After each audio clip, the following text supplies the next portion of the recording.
بسم الله الرحمن الرحيم نون والقلم وما يسطرون ما أنت بنعمة ربك بمجنون وإن لك لأجرا غير ممنون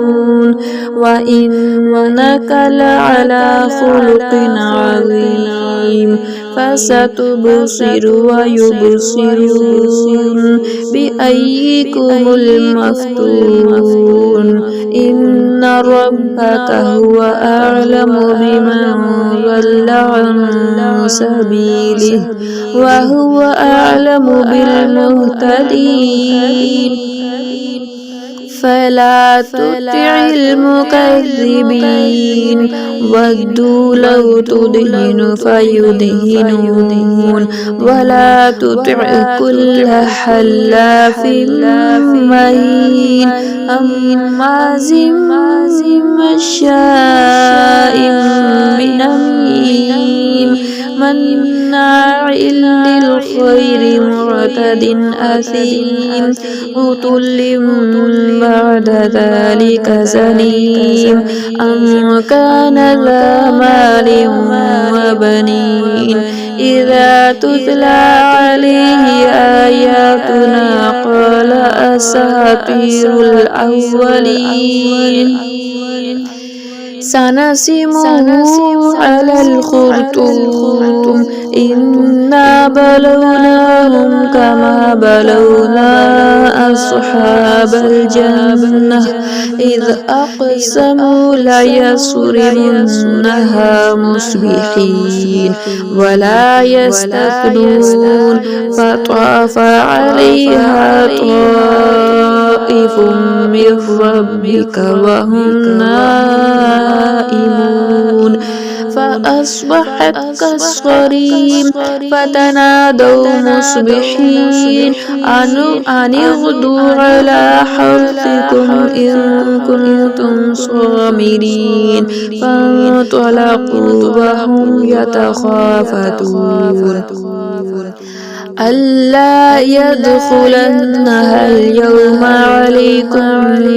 مسكين وغدوا على حرد قادرين فلما رأوها قالوا إنا لضالون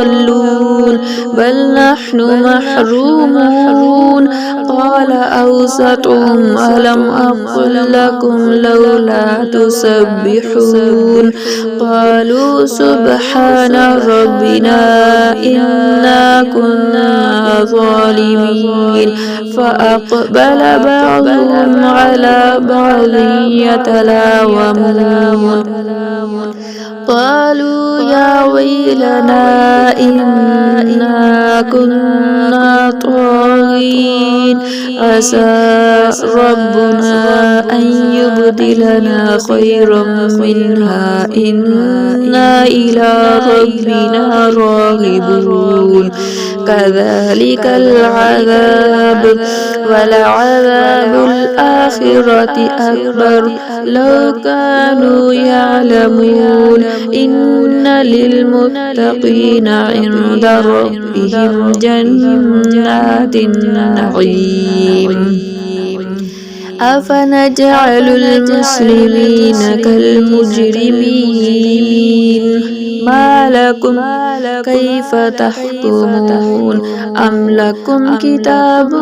فيه تدرسون إن لكم فيه لما يتخيرون إن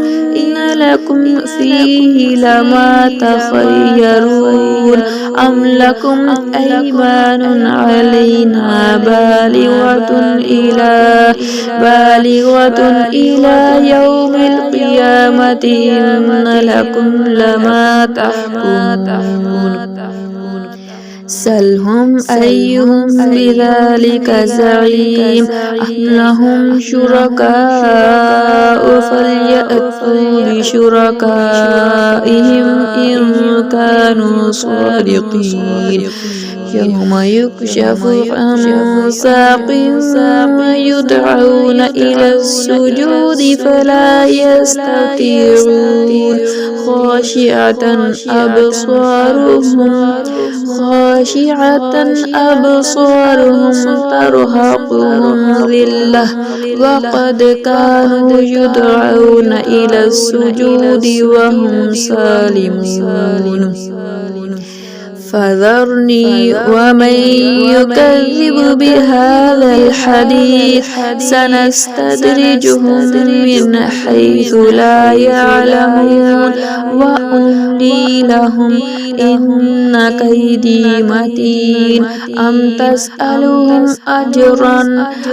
تسألهم أجرا فهم من مغرم مثقلون أم عندهم الغيب فهم يكتبون فاصبر لحكم ربك ولا تكن كصاحب الحوت إذ نادى وهو مكظوم لولا أن تداركه نعمة من ربه لنبذ بالعراء وهو مذموم فاجتباه ربه فجعله من الصالحين وإن